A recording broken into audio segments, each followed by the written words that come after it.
Hello everyone, स्वागत है आपका आपके अपने यूट्यूब चैनल वाई के स्टडी क्लासेस पर। फ्रेंड्स, तो आज हम लोग पढ़ेंगे छंद। छंद पढ़ रहे थे अभी इस समय हम अपने चैनल पर, तो आज हम पढ़ने वाले हैं सोरठा छंद।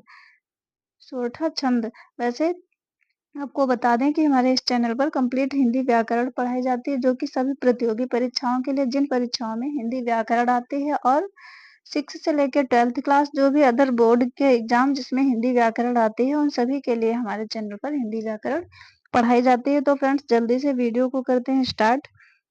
वीडियो स्टार्ट करने से पहले फ्रेंड्स, वीडियो को कर लीजिए लाइक और चैनल को सब्सक्राइब अवश्य कर लीजिए फ्रेंड्स, और अपने स्टडी ग्रुप में शेयर भी कर दीजिए। तो देखिए क्या होता है सोरठा। सोरठा कैसा छंद है? सोरठा अर्ध सम्मात्रिक छंद है। ठीक है, कैसा? अर्ध सम्मात्रिक। देखिए, आपने छंद के प्रकार पढ़े हैं कैसे? मात्रिक छंद, वर्णिक छंद। तो मात्रिक छंद के अंदर भी ये आता है कैसा? अर्ध सम्मात्रिक। ठीक है, अभी तक आपने पढ़े थे सममात्रिक। सममात्रिक का मतलब क्या होता था? जैसे चौपाई कैसा है? सममात्रिक छंद। कैसे कि उसके प्रत्येक चरण में कितनी 16 मात्राएं होती हैं। जैसे जब एग्जाम्पल आप पढ़ते हैं तो उसमें 4 चरण होते हैं और प्रत्येक चरण में कितनी 16 मात्राएं होती थी, तो वो सममात्रिक हो गया। क्यों? क्योंकि उसमें समान मात्राएं हैं प्रत्येक चरणों में, इसलिए वो कैसा छंद था? चौपाई सममात्रिक। लेकिन सोरठा कैसा है? अर्ध सम्मात्रिक। और फ्रेंड्स, दोहा भी अर्ध सम्मात्रिक है। अब कैसे? देखिए, तो पहले डेफिनेशन जल्दी से फिर से देख लीजिए। सोरठा अर्ध सम्मात्रिक छंद है। इसके विषम चरणों में 11 मात्राएं एवं सम चरणों में 13 मात्राएं होती हैं। या ऐसे कह लीजिए कि सोरठा अर्ध सम्मात्रिक छंद है। इसके पहले और तीसरे चरण में 11 मात्राएं एवं दूसरे और चौथे चरण में 13 मात्राएं होती हैं। यह दोहे का उल्टा छंद है, दोहे का अपोजिट है। क्यों? देखिए, दोहे में क्या होता था? ये 13 ये पहले आता था। क्या होता था? पहले और तीसरे चरण में 13 मात्राएं, दूसरे और चौथे चरण में 11 मात्राएं। इसलिए ये दोहे का उल्टा है। याद करने का तरीका देखिए, सोरठा क्या होता है? ये देखिए, इसमें 3 डिजिट है, ये बड़ा है। लेकिन बड़ा है पर इसमें होगा क्या? इसमें छोटा पहले आएगा, छोटी मात्राएं समझिए। ये 11 पहले आएगा, तो इसमें 11 और 13। दोहे में क्या होता है? 13 और 11 ऐसे उल्टा हो जाता है फ्रेंड्स। तो ये है सोरठा की डेफिनेशन। एक बार जल्दी से फिर से। सोरठा अर्ध सम्मात्रिक छंद है। इसके प्रथम और तीसरे चरण में 13 मात्राएं, प्रथम और तीसरे चरण में फ्रेंड्स 11 मात्राएं, और दूसरे और चौथे चरण में कितनी मात्राएं होती हैं? 13। ये हो गई डेफिनेशन। ठीक है, या ऐसे कहिए कि सोरठा अर्ध सम्मात्रिक छंद है। इसके विषम चरणों में 11 मात्राएं एवं सम चरणों में 13 मात्राएं होती हैं। ये दोहे का उल्टा छंद है। अब देखिए कैसे फ्रेंड्स, एग्जाम्पल देखिए। कुंद इंदु समदेह, उमा रमन करुणा आयन, जाहि दीन पर नेह, करहु कृपा मर्दन मयन। तो ये है फ्रेंड्स इसका एग्जाम्पल सोरठा का। अब देखिए, ये जो मात्राएं आपने पढ़ तो ली, ये इसमें कैसे काउंट करते हैं, ये जल्दी से लेते हैं देख। तो देखिए, ये मात्राएं काउंट करिए। प्रथम चरण में कितनी? 11 और 13 कैसे हैं देखिए। ये यहाँ पे क्या है? गुरु, और ये लघु फ्रेंड्स, और यहाँ पे ये भी क्या होगा? गुरु, और ये लघु होगा। और ये सम में इसका एक लघु, इसका एक लघु। उसके बाद में देह, इसमें भी गुरु होगा। क्यों? देखिए, क्योंकि इसमें एक ही मात्रा है और यहाँ पे लघु होगा सिंगल। यहाँ देखिए क्यों गुरु हुआ था यहाँ पे?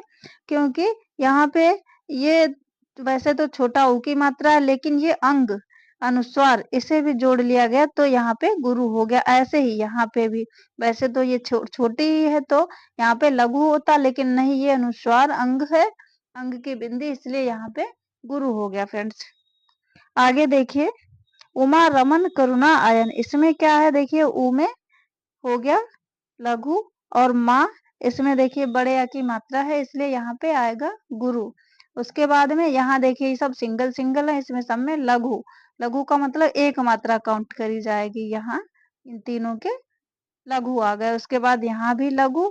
अब देखिए करुणा, इसमें भी छोटा ऊ की मात्रा है, करुणा, इसलिए यहाँ पे भी लघु आएगा। इसमें बड़ा की मात्रा है, इसलिए यहाँ पे गुरु आएगा। उसके बाद में ये इन तीनों में लघु, लघु और लघु, ये हो गया फ्रेंड्स। अब देखिए काउंट करके, प्रथम चरण में 11 मात्राएं देखिए, और प्रथम चरण और चौथे चरण में कितनी कितनी 11, और दूसरे प्रथम और तीसरे में 11 11।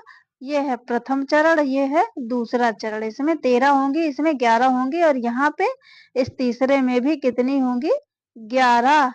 और ये है चौथा चरण, इसमें कितनी होंगी, इसमें होंगी 13 मात्राएं। अब देखिए 11 और 13 कैसे होती हैं। तो इसको हम गुरु को गिनते हैं 2, तो ये 2 और 3, 3 2 5 6 7 8। अब ऐसे देखिए, एक मिनट फिर से बताते हैं फ्रेंड्स। अब देखिए तो ये कितनी है 2 2।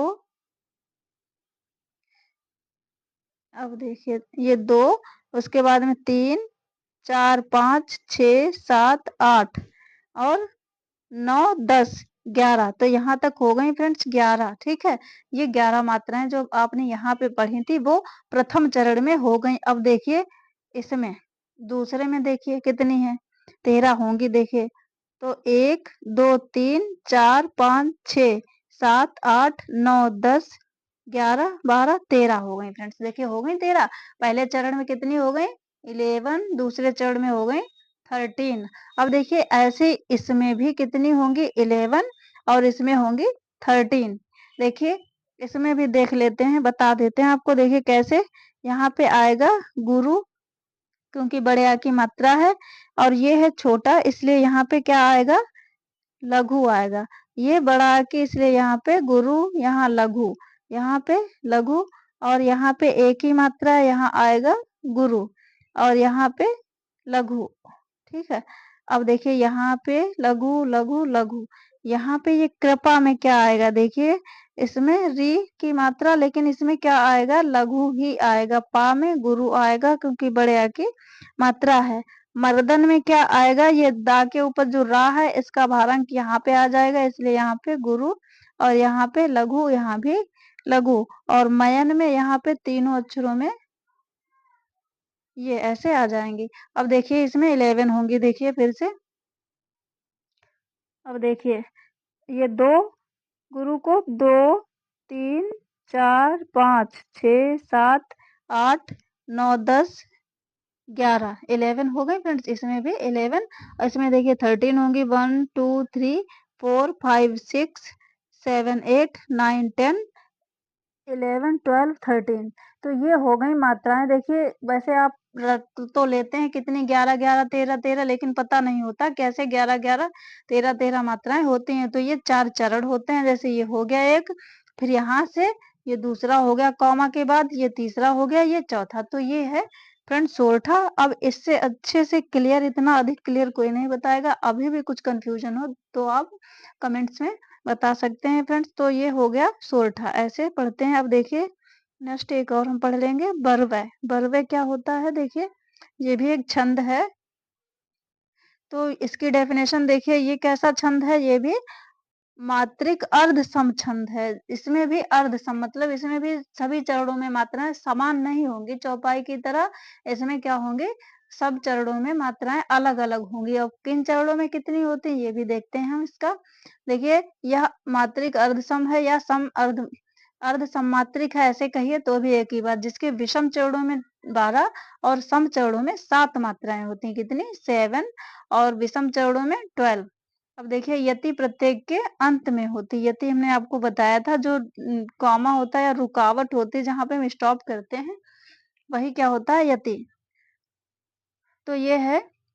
या अगर आप ऐसे कहते हैं कि इसके प्रथम और पहले और तीसरे चरण में कितनी 12, और चौथे और वो दूसरे और चौथे चरण में 7 मात्राएं होती हैं। तो इस तरीके से भी आप बरवै की डेफिनेशन याद कर सकते हैं। अब देखिए जल्दी से इसका एग्जाम्पल।